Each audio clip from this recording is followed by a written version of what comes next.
말씀 요한복음 4장 31절부터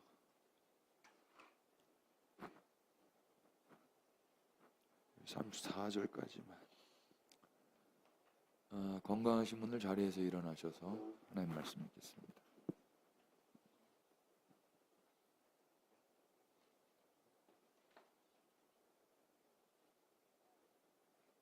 31절부터 34절. 그 사이 시작.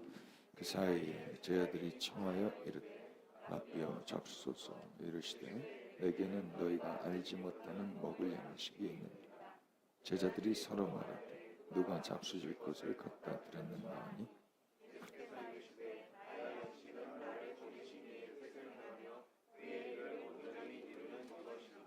아멘.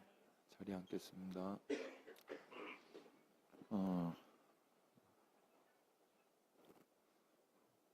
외국에서 전화 왔어요.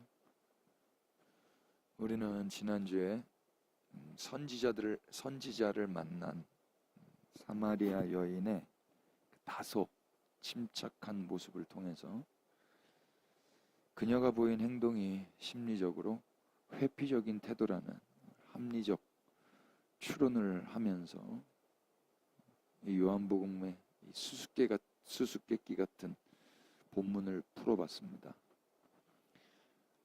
그녀는 자신의 과거를 알 뿐만 아니라 그 과거를 다 품어 안으실 수 있는 신랑을 만난 여자의 태도치고는 참으로 담담하고 평온했었죠. 기뻐 뛰거나 감격하지 않았고 또 엎드리거나 울거나 그러지도 않아요. 너무나 태연하게 이야기의 주제를 자신에게서 사회적 문제로 돌려서 전형적인 회피의 모습을 보였습니다. 그녀는 자신의 과거 문제에 대해서 더 이상 말을 하고 싶지 않았을 것 같습니다. 예수님이 너무 아니까. 그러나 예수님은 그런 그녀의 회피를 회피하지 않으셨죠? 예수님은 도피하려는 그녀를 붙잡아 세우셨습니다. 그리고 예수님은 예배의 장소가 아니라 예배의 대상에 대해서 말씀해 주셨어요. 머지않아 아버지께 예배할 때가 올 거라고 말이죠. 예수님은 그녀가 감히 상상할 수도 없는 대상을 말씀해 버리신 겁니다. 책을 한 권 띄워봐 주시겠어요? 요아킴 예레미야스의 그 신약 신학에 보면 이런 구절이 있어요. 구약 성경 어디에도 우리는 하나님을 아버지로 부르는 것을 찾지 못한다. 유대사회 구약 성경에서 하나님 아버지라고 부르는 데가 없어요. 형광펜만 좀 보시면 아버지를 사용하여 하나님을 부르는 호칭이 그건 아니고, 반면 우리는 개인적인 호칭 나의 아버지는 찾을 수 없다. 하나님을 나의 아버지 이렇게 찾는 거 못 찾는다는 거예요. 다음 페이지 보시면 예컨대 로마 교회 같은 데에서도 기도의 부르짖음으로 사용되고 있음이 전제한다. 이러한 호칭 형태의 특이한 성격은 이것이 예수의 기도 반향임을 보여준다. 따라서 우리는 아빠가 예수님의 기도에 있어서 파테르, 무 혹은 호파테르의 모든 용례의 기초가 된다고 충분히 추정할 수 있다. 그러니까 예수님이 먼저 했던 아버지, 이게 모든 그 다음에 용례의 기초가 된다고 이야기를 하는 거예요. 하나님께 대한 호칭 형태로서의 파테르, 이게 아버지라는 뜻인데, 헬레니즘적 유대주의의 환경 속에서 아마도 그리스의 영향하에 사용된 용례가 덜어 있을런지도 모르겠다.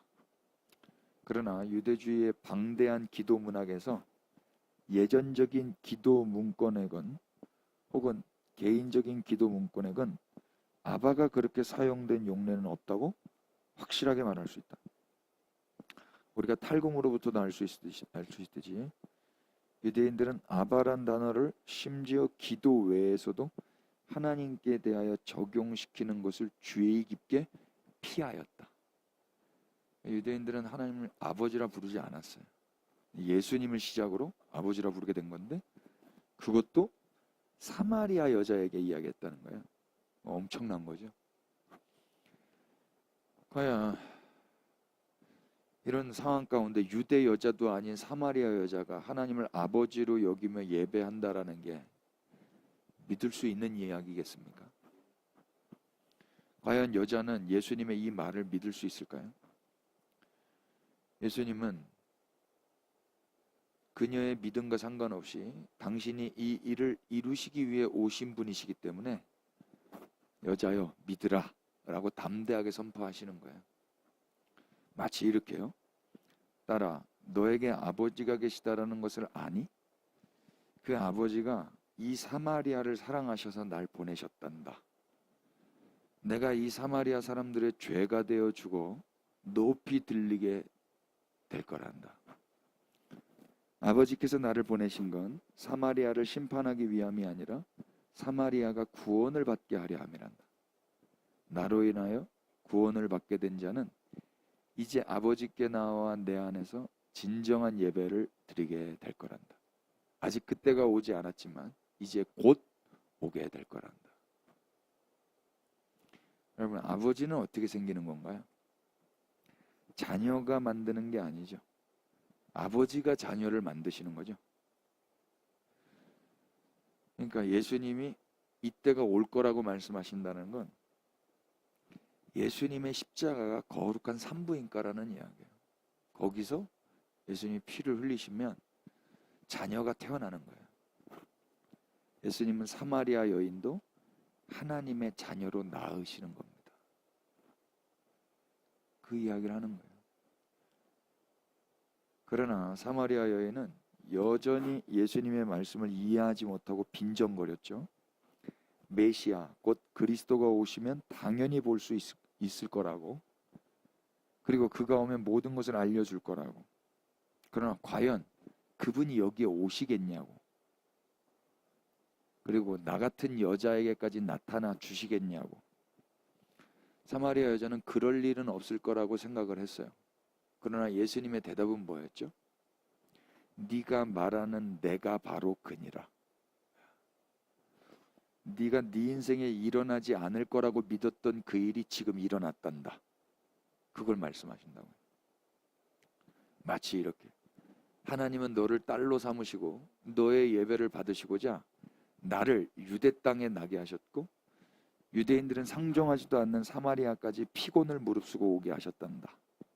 그리고 머지않아 십자가에서 너의 모든 죄도 다 속량하게 될 거란다. 그래서 내가 이렇게 너에게 온 거란다.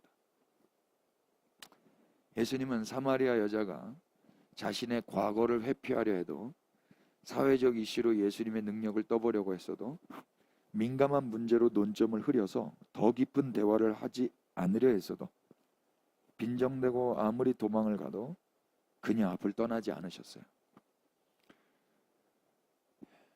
이 은혜를 우리가 동일하게 받았다고 저는 믿습니다. 오늘 우리가 예수님을 보는 이유는 우리의 시력 때문이 아닙니다. 우리가 고개를 들어서가 아니고 그분이 우리를 떠나지 않으셨기 때문입니다. 그분의 자리 지키심, 그분의 머무심이 우리의 눈으로 하여금 그분을 보게 한 거예요. 하나님의 갈망을 이뤄드리기 위해서 사마리아까지 가신 예수님이시기에 오늘 우리가 사는 이곳에도 오실 수 있음을 우리는 이제 기대할 수 있는 것입니다. 오늘도 주님이 이 누추한 지하실에, 그리고 이곳보다 더 좁고 갑갑하고 병든 우리의 심령 가운데 와 주시기를 사모하면서 오늘 사마리아 여인 이야기를 마무리하려고 합니다. 31절, 32절. 제가 사실 오늘 머리가 너무 아파서 이 문자 자체를 보지를 못했었는데, 여기 씨 뿌리는 자의 비유 4챕터에 보면 이 본문이 나와 있어요. 그래서 그걸로 하면 되겠다 싶었는데 어저께 호전이 됐거든요. 어저께 호주는 머리를 또 너무 쓴 것 같아요. 그래서 어제 밤새 새벽에 머리가 너무 아팠어요. 그래서 지금 좀 괜찮은데 지금 마스크 때문에 머리가 더 아픈 것 같아요. 지금 마스크 때문에. 31절 32절 여러분 다 같이 한 번만 읽어주십시오. 시작.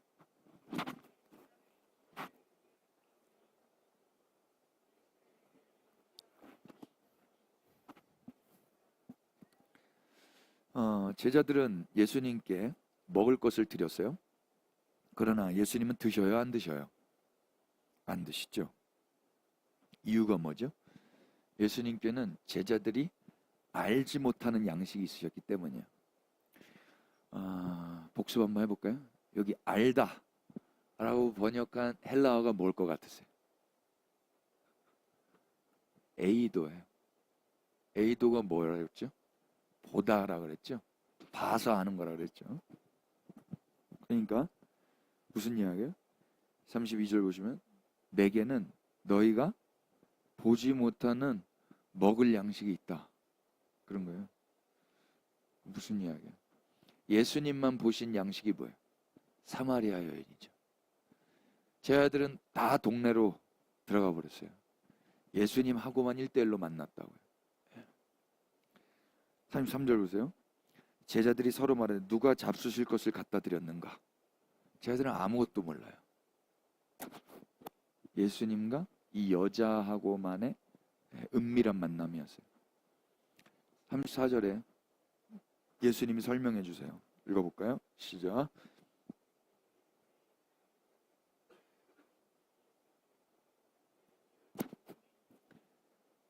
예수님의 양식이 뭐라고 합니까? 예수님의 양식은 예수님을 보내신 분의 뜻을 행하고 그의 일을 온전히 이루는 것입니다. 보내신 분의 뜻을 행하고 그의 일을 온전히 이루는 게 그분의 양식입니다. 그걸 지금 사마리아 여인과 대화를 통해서 다 하신 거예요. 그러니까 배가 안 고픈 거예요. 요한복음 6장 39절 가보세요. 다 같이 읽어볼까요? 시작. 나를 보내신 이의 뜻은 내게 주신 자 중에 내가 하나도 잃어버리지 아니하고 마지막 날에 다시 살리는 이것이. 아멘. 이게 예수님 보내신 분의 뜻이었어요. 주신 자 중에 하나도 잃어버리지 않고 다시 다 살리는 거. 예수님은 아버지께서 보내신 그 뜻을 이루어드리고자 이 땅에 오셨죠. 그것은 그분이 주신 자 중에 하나도 잃어버리지 않는 거예요. 그 중에 사마리아 여자도 있었던 겁니다. 예수님은 아버지의 뜻을 행하셨고 그래서 이 일을 온전히 이루셨기 때문에 이 여자를 잃어버리지 않으신 거예요.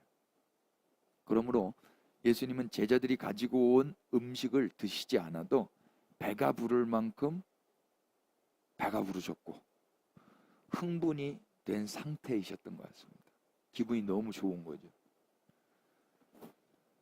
자, 우리는 이 예수님의 행동과 삶을 보면서 우리에게도 중요한 질문 하나 던져봤으면 좋겠습니다. 여러분들은 무슨 일 하셨을 때 밥을 먹지 않아도 행복하십니까? 무엇을 했을 때 음식을 먹지 않아도 배가 부르세요? 대체로 인간은 자신이 하고 싶은 일을 했을 때 성취감과 행복감을 느끼죠.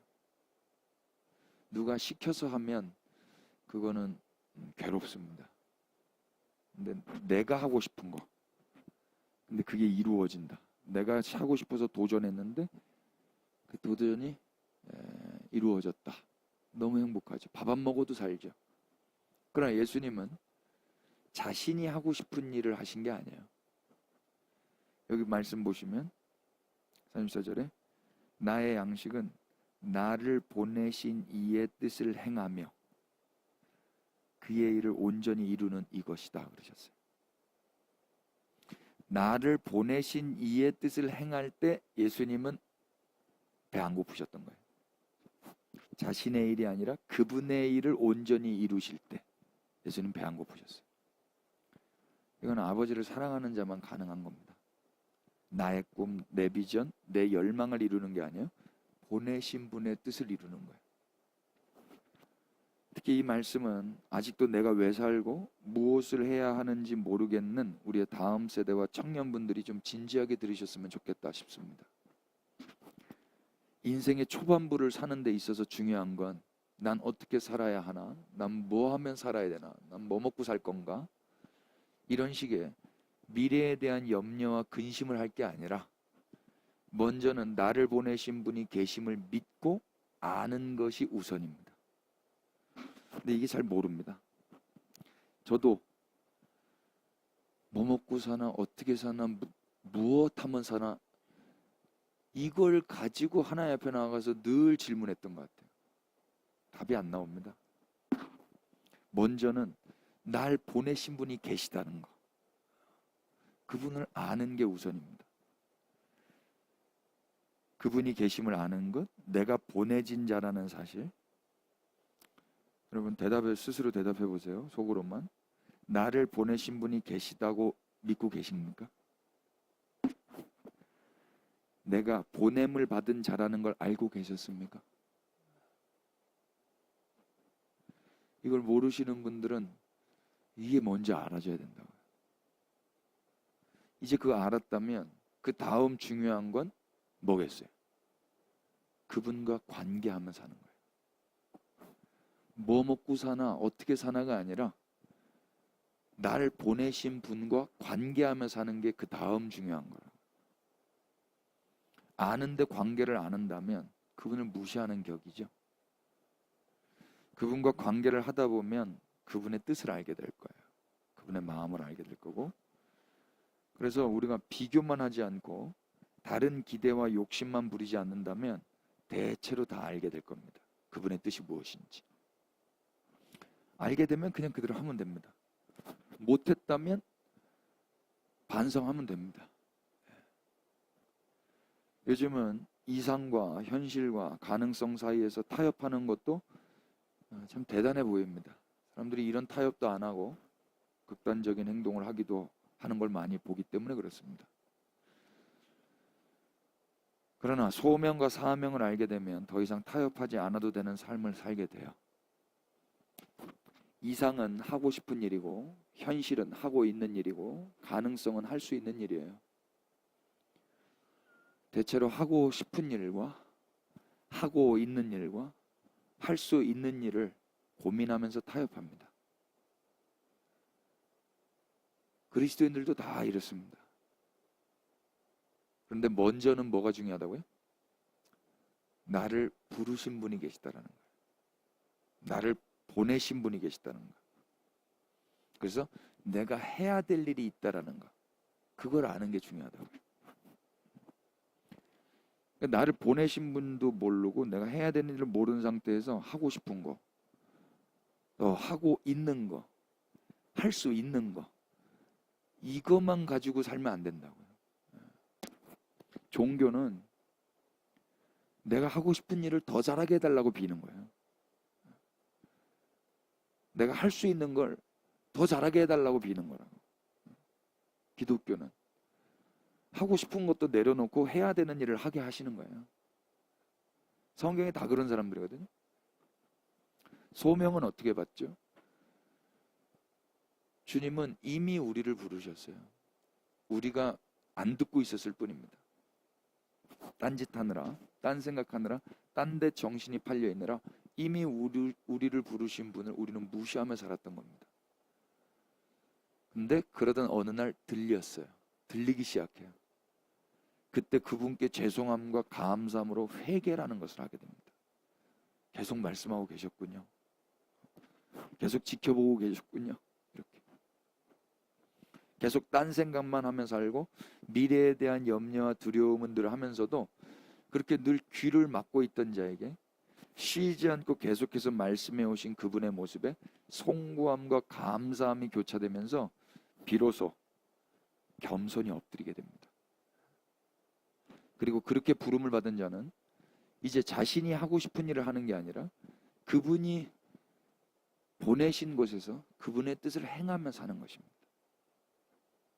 종교인은 자신의 뜻을 자신이 하고 싶은 곳에서 행하는데 그때 능력이 부족하면 도움을 요청하는 수단으로 신을 찾습니다. 그러나 그리스도인은 시작부터 그분으로 시작하여 과정도 그분과 함께하고 끝도 그분으로 말미암아 끝맺게 되는 것입니다. 그러니까 지금 주님과 함께 동행하고 있는 거예요. 아무리 힘들고 어려워도 그분으로 시작했다면 그 사람은 반드시 그분으로 말미암아 끝맺게 될 것입니다. 나를 부르시고 보내신 분이 계시다라는 사실, 그분의 뜻은 일관돼서요, 한 가지, 잃어버리지 않고 사람을 살려내는 것. 2000년 전 이때나 지금이나 이 하나님이 변치 않으시기에 우리의 할 일도 똑같습니다. 하나님이 맡겨주신 영혼들 잃어버리지 않고 살려내는 데에 우리의 전공, 우리의 기질, 우리의 그 어떠함들이 다 귀하게 쓰임 받으실 수 있기를 축복합니다. 피차 우리도 이 일하면서 배불렀으면 좋겠어요. 배불렀으면. 예수님은 이 일 하실 때 밥을 안 먹어도 배부르셨잖아요. 35절 보세요. 읽어볼까요? 너희는, 시작. 너희는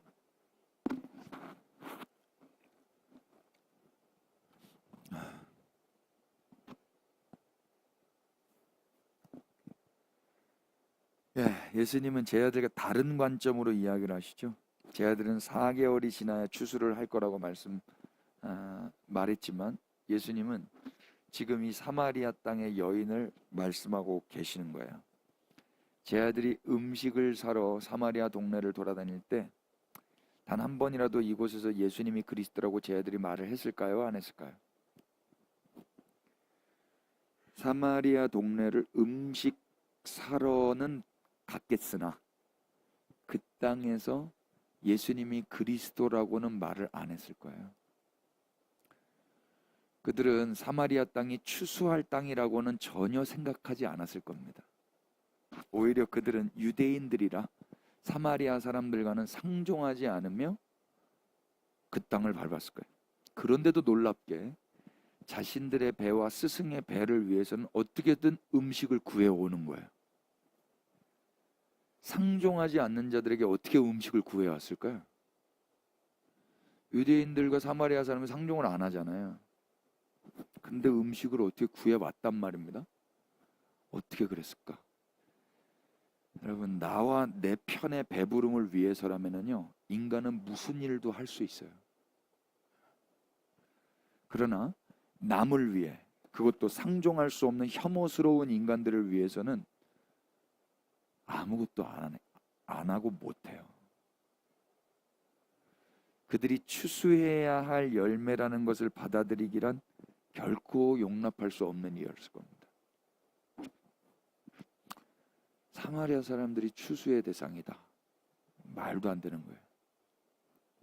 그런데 이것이 예수님과 제자들, 곧 인간들의 결정적인 차이예요. 예수님과 인간들의 차이. 예수님은 아버지의 뜻을 행하고 그분의 일을 이루어드리는 일에 배가 부르셨지만 인간들은 자신의 배를 채우기 위해서는 자신의 원칙도 깨뜨릴 수 있는 자인 거예요. 원래 말하면 안 되는데 먹을 거 사와야 되니까 말하고 사오는 거죠. 수화로 사왔을까? 역시 제자들은 음식을 사들고 돌아왔을 때 예수님과 여인이 말하는 걸 보고 놀랐어요. 27절 보세요. 이때 제자들이 돌아와 예수께서 여자와 말씀하시는 것을 이상히 여겼다 그러죠. 놀랐다라는 거예요. 자기들도 누군가 대화해가지고 사왔을 거면서. 유대인으로서 사마리아 땅에서 음식을 구해온 것은 안 이상하고 예수님이 사마리아 여인과 이야기하는 것은 이상히 여기는 이 전형적인 소위 내로남불의 모습입니다. 예수님은 그들이 눈을 들어 휘어져 추수하게 된 밭을 보게 하셨어요. 어떻게 이렇게 추수할 밭이 된 거죠? 제자들이 없는 사이에 예수님이 뿌려 놓으신 거예요. 제자들은 한 게 아무것도 없어요. 예수님은 당신이 뿌리셨지만 거두는 건 누구랑 함께 하고 싶은 거예요? 제자들과 함께 하고 싶은 거예요. 그래서 36절에 이렇게 말씀하세요. 거두는 자가 이미 삭도 받고 영생에 이르는 열매를 모으나니 이는 뿌리는 자와 거두는 자가 함께 즐거워하게 하려 함이라. 거두는 자는 삭을 이미 받았대요. 그리고 영생에 이르는 열매를 모은대요. 뿌리는 자와 거두는 자가 함께 즐거워하게 하시려고 이렇게 하신대요. 여러분, 이미 삭을 받은 뒤에 열매를 모아 거둔다는 말의 의미가 뭐예요? 이미 삭을 받은 뒤에 열매를 모아 거둔다는 말. 자신이 모아 거둔 열매가 자신의 삭이 되어서는 안 된다라는 말이에요. 그러니까 착각하면 안 돼요. 생각해 보세요. 사마리아 여인이 제자들의 것입니까? 그녀는 그리스도의 신부이며 하나님의 자녀가 되죠. 제자들은 아무것도 한 일이 없어요. 이 일에. 그저 거두었다고 해서 그녀를 소유할 수도 없고 자기가 자랑할 수도 없다고요. 거두는 자는 이미 삭을 받는 거예요. 삭을 받고 거두러 나가는 거예요. 그러니까 얘들아, 니네 그 열매에 정신 팔려 있지 마. 열매로 니네 페이 가져가려고 하지 마. 니네 삭은 내가 줘. 이미 받았으니 열심히 거두는 거예요. 그 내가 가지려고 하는 게 아니라 자신이 거두어들인 열매를 자신의 보상으로 챙기려 해서는 안 되는 겁니다. 이런 생각이 있으면 꼭 가스라이팅을 하게 되는 거예요. 내가 너 거뒀다 이렇게 하면서, 내가 너한테 예수님 전해줬다 뭐 이러면서. 예수님은 열매를 삭수로 가지라고 말씀하지 않으셨어요. 이미 보상을 받은 자들에게 열매를 거두라고 말씀하시죠. 그렇기 때문에 열매를 다 거두어 모은 뒤에 그 모든 소유가 제자들의 것이 아니라, 거둔 자의 것이 아니라 누구의 것이 되어야 되는 거예요? 하나님의 것이 되어야 되는 거예요. 내가 모았다고 해도 그건 나의 삭시 되어서는 안 되는 거란 말입니다. 만약 이 열매를 모으는 것에 도취되어서 이미 받은 삭을 하찮게 여기고 더 나아가서 이미 삭을 주신 분께 도전하게 된다면 잘못되는 거예요. 특히 목회자들 정신 차려야 되는 거예요. 거두는 자는 이미 받은 삭에 감격함으로 일을 하는 겁니다. 먼저 받아놓고 거두러 나가는 거예요. 그렇다면 이미 받은 삭은 뭘까요? 여기 제자들에게 국한되어 한번 생각을 해본다면 먼저는 예수님으로부터 부름받은 거죠. 곧 예수님의 제자로 부름받은 그 사실. 이거보다 더 큰 삭이 어디 있어요? 아무것도 모르는 무지함 속에서도 예수님의 제자로 일생 사는 이 삶, 이 소명의 삶보다 더 값진 보상의 삶이 뭐가 있겠습니까? 이들은 예수님께 선택받은 자들이에요. 그러니까 거두러 나가라는 음성을 듣는 거예요. 이들은 그래서 예수님의 음성을 들을 수 있다라는 거, 예수님 곁에 있을 수 있다라는 거, 예수님을 안다라는 거, 이들은 큰 삭을 이미 받았습니다. 그렇기 때문에 즐거이 헌신하면서 추수에 나서야 되는 거죠. 37절 예수님 뭐라고 말씀하세요? 그런즉, 시작. 그런즉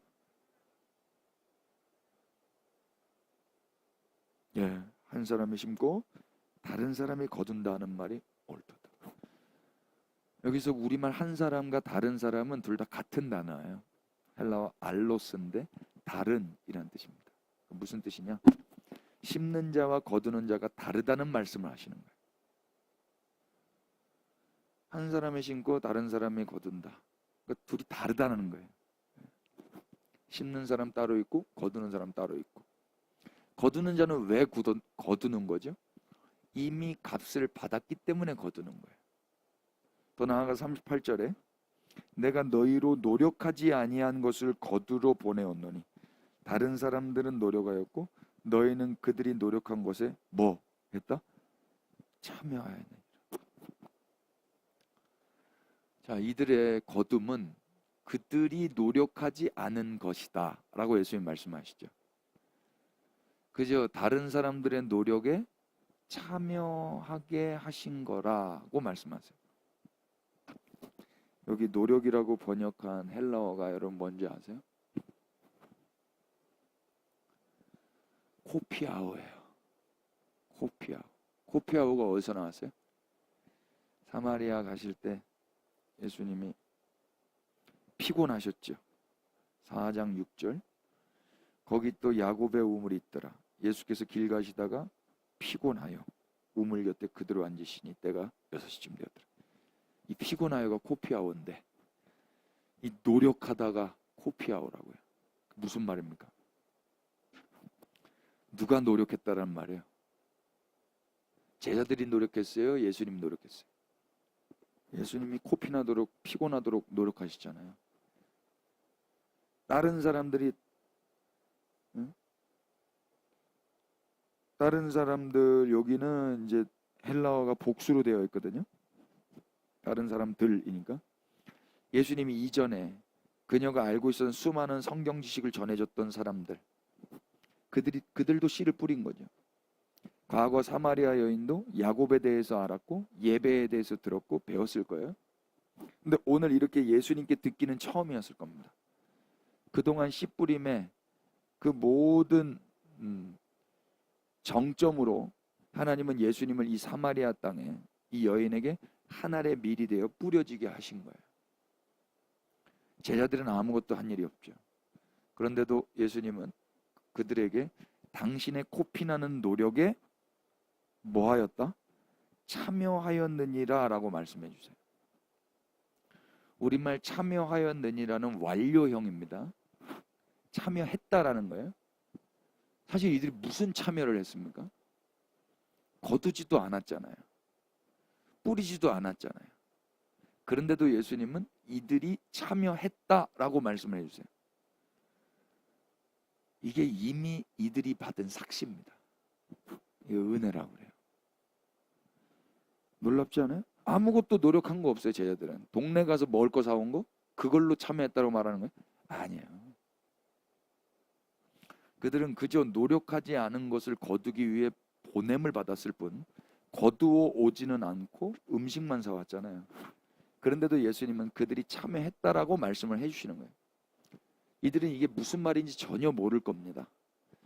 이미 예수님께 부름을 받아서 예수님의 제자가 된 자들은 그들의 업적과 그들의 성과나 실적과 상관없이 당신의 일에 참여한 자로 예수님이 여겨주시는 거예요.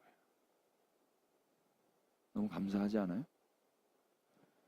막 세상처럼 회사에 들어가서 실적이 있는 사람만 참여했다 이렇게 말해주고 실적이 없으면 넌 나가라 이러면 어떻게 해요? 우리 주님은 주님이 부른 자들 그들의 삶의 성과와 실적이 없어도 참여했다라고 말씀을 해주시는 분이신 거예요. 그럼 우리가 1년 동안 무슨 열매를 거두었는가 돌아볼까요? 2024년도 뭘 모았습니까? 모은 거 있으세요? 노력하지 않은 것을 거두라고 보냄을 받았을 뿐인데도 그럼에도 불구하고 우리는 거두지 못했어요. 주님이 다 해놓으셨으니 거기 가서 거두라 라고 보냄을 받은 입장이 우리들인데 거둔 거 없죠. 그러나 우리 주님은 어떻게 하셔요? 주님은 올 한해도 쉬지 않으셨고 올 한해도 씨를 뿌리셨고 그리고 아무것도 거두지 못한 우리도 참여했다라고 말씀을 해주시는 분이세요. 우리가 당신이 보낸 제자라는 이유만으로 이것만으로 우리가 받은 삭은 충분하지 않습니까? 그분의 제자가 되었다라는 거. 39절 보시면 여자의 말이 내가 행한 모든 것을 그가 내게 말하였다 증언하므로 그 동네 중에 많은 사마리아인이 예수를 믿는지라. 사마리아인들이 예수께 와서 자기들과 함께 유하시기를 청하니 거기서 이틀을 유하심에 예수의 말씀으로 말미암아 믿는 자가 더욱 많아 42절 다 같이 그 여자에게 말하되 이제 우리가 믿는 것은 네 말로 인함이 아니니 이는 우리가 친히 듣고 그가 참으로 세상의 구주신 줄. 제자들은 아예 등장하지 않아요. 39절부터 42절까지 사마리아의 추수는 누가 하는 거 보세요. 사마리아 여인과 예수님이 하시죠. 42절 말씀 좀 더 주목해 보면, 근데 이 사람들이 여자에게 하는 말이 뭐라 그러죠? 이제 우리가 믿는 것은 네 말로 인함이 아니니 이는 우리가 친히 듣고 그가 참으로 세상에 구주신 줄 알미라. 우리가 믿는 것은 네 말 때문이 아니다라고 사람들이 말할 때 이 여자 기분이 어떨 것 같아요? 그녀의 거둠이 아니었다라면 누구가 거둔 거야, 이 사람들은 도대체? 이는 우리가 친히 듣고 우리가 참으로 세상의 구주인 줄 알미라 라고 한글 성경에 되어 있지만 원어는 우리가 친히 들었고 보았기 때문이다. 참으로 세상의 구주를, 이렇게 되어 있거든요. 사마리아 여자가 사람들로부터 이 소리를 들었는데 기분이 상했을까요? 아니면 즐거웠을까요? 어떻게 그렇게? 여러분들이 누구 전에 전도했는데 내가 예수님 믿는 건 너 때문이 아니야 이렇게 말하면 기분 좋아요, 여러분? 이 여자는 즐거웠을 거예요. 이유가 뭐죠? 이미 삭슬 받았기 때문입니다. 삭슬 받은 거예요. 그걸로 충분한 거예요. 이 사마리아의 열매를 거두시기 위해 씨를 뿌린 노력, 그거는 누가 하신 거예요? 예수님이 하시는 거예요. 지금 사마리아 여인도 이미 삭슬 받았기 때문에 이 사람들이 자신에게 이렇게 너 때문이 아니다 라고 말을 해도 상처 안 받는 겁니다. 제자들은 어떻겠습니까? 그들은 진짜 아무것도 한 것 없죠. 이 상황을 그냥 지켜볼 따름이에요. 사람들이 예수님을 믿는 현장을 그저 넉넉히 지켜볼 거 밖에 할 게 없어요. 그런데도 예수님은 뭐라고 말해준다고요? 너희는 다른 사람이 노력한 것에 참여하였느니라 라고 말을 해주신다고요. 이게 이미 받은 삭시예요. 예수님은 뭘 가르쳐주고 싶으실까요? 얘들아 잘 봐라. 뿌려 놓으면 이렇게 된단다. 그리고 나는 너희들이 노력하지 않은 그것도 참여한 자로 간주해 준단다. 그리고 이미 나를 받은 자는 거두는 일을 할 때 사람들이 너희의 공로로 인정해 주지 않아도 전혀 상처받지 않는 거란다. 나도 너희의 업적과 상관없이 너희를 참여자로 간주하니 이 삭슬 너희도 받았다면 이제 너희도 사람들이 너희의 업적과 성과를 무시한다 해도 즐겁게 거두는 일을 해보았으면 좋겠단다. 이렇게 말씀하시는 거예요. 정리하면 예수님은 보내신 분의 뜻을 행하고 그의 일을 온전히 이루시는 데에서 만족감과 행복감을 누리셨죠. 식사를 안 하셔도 당신이 아버지의 뜻을 이루시는 데 행복해 하셨어요. 예수님은 그렇게 씨를 뿌리는 데 노력하셨습니다. 당신이 친히 하늘의 밀이 되셔서 사마리아 여인에게 떨어지셨고 그래서 그 땅을 추수의 땅으로 바꿔 놓으셨어요. 그래 놓고도 아무것도 한 것 없는 당신의 제자들을 향해서 너희가 참여했다 라고 말씀을 해주세요. 이제 제자들은 어떻게 살아야 될까요? 거두러 나가서 사람들이 예수님께 돌아온다 해도 그것은 우리의 말 때문이 아니고 그들이 예수님을 보고 들었기 때문임을 인정하면서 살아야 될 것입니다. 나 때문이 아니더라고. 내 전도의 능력이 있어서가 아니더라고. 우리는 이미 삭슬 받았습니다 라고 고백해야 될 거예요. 전도했는데 그 사람들 다 내 호주머니에 이렇게 가스라이팅 하면 안 되는 거예요. 이미 삭슬 받았잖아요. 그 사람들 데리고 오면 너 내가 준 삭시 부족했니? 이러실지 몰라요. 너 나의 제자로 사는 게 별로 안 행복했니? 저 사람들 이렇게 주무르고 조종하는 게 더 재밌었니? 이러실지 모른다고요. 예수님의 제자로 부름을 받았고 그분의 신부가 되었고 하나님의 자녀가 되었다면 이 삭스를 받았다면 거두어들인 열매는 우리의 삭시 아닙니다. 주님의 것입니다. 열매를 챙기는 즐거움이 아니라 이 농사와 이 경영에 하나님과 함께 하게 된 것만으로도 즐거워해야 되는 것입니다. 여러분, 올 한 해 아무것도 거두지 못했다 해도 너무 낙심하지 마셨으면 좋겠습니다. 근데 많이 거두셨죠?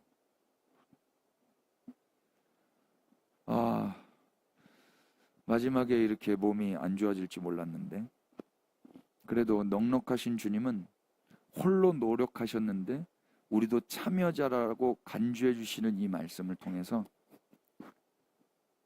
또 한번 은혜를 받습니다. 우리 주님께 감사하십시다. 그래서 나는 많이 모았다고 해서 잘난 척할 거 없습니다, 여러분. 제발 그러지 마십시다. 옆에를 좀 돌아보자고요. 아무것도 지금 못 모은 사람 있을 거예요.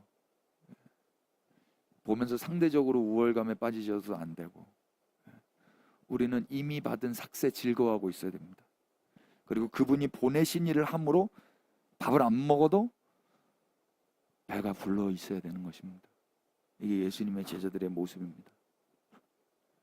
사람들이 우리의 공로를 인정해 주지 않아도 주께서 이미 주신 삭을 기억하면서 넉넉히 우리가 해야 될 일을 그냥 하는 것입니다. 우리가 받은 삭은 사람들의 인정보다 더 크기 때문에 그렇습니다. 기도하십시다. 주님, 우리는 어떻게든 우리 자신의 뜻을 이루기 위해 갖은 음모를 다 쓰는 죄인들입니다. 그러나 우리도 배가 안 고플 정도로 당신의 나라를 위해서 살고 싶습니다. 우리에게도 아버지의 뜻이 이루어질 때의 그 기쁨을 가르쳐 주시옵소서. 소망이 없어 보이는 현실이라 할지라도 홀로 씨를 뿌리시고 노력하신 주님을 기억하며 섣불리 낙심하지 않게 하시고 주님의 노력에 참여하게 해 주심을 감사하게 하옵소서. 우리는 아무것도 한 것 없지만 추수의 현장을 보게 하셨으니 이제 우리도 당신이 뿌려놓으신 세상에서 거두며 살아가게 하옵소서. 모든 열매는 주님의 것이오니 혹여나 내가 거두었다고 해서 그 열매를 내 몫으로 소유하지 않게 하여 주시옵소서. 우리는 그저 주님의 제자로 부름받은 것에 감사하며 주님의 경영에 참여시켜 주신 것만으로도 즐거워하며 살게 하옵소서. 올 한 해 아무것도 거둔 것이 없다 해도 한결같이 주님의 노력에 참여시켜 주심에 감사합니다. 내년에는 올해보다 좀 더 잘해보겠습니다. 주께서 이미 뿌리셨으니 반드시 당신의 꽃이 피고 열매를 거두게 될 것을 이제 믿음의 눈을 들어 볼 수 있도록 우리의 눈을 열어 주시옵소서. 참으로 세상의 구주가 되시는 예수 그리스도의 이름 받들어 기도 올렸습니다. 아멘.